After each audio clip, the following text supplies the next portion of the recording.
Okay, let me show you our indoor growing test lab at our factory here. Now our test lab is divided into 3 sections.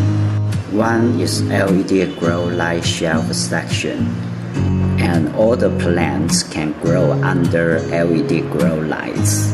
The second section is the sunshine section.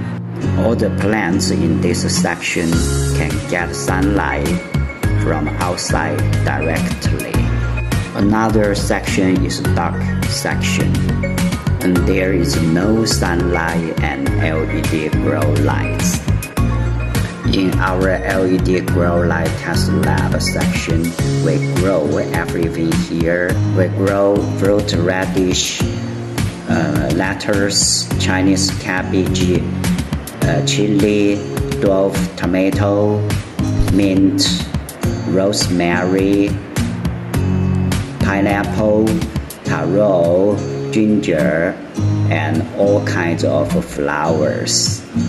Now, 35 days passed, you can see everything grow very well. Find our fruit radish and Chinese cabbage got very good cultivation.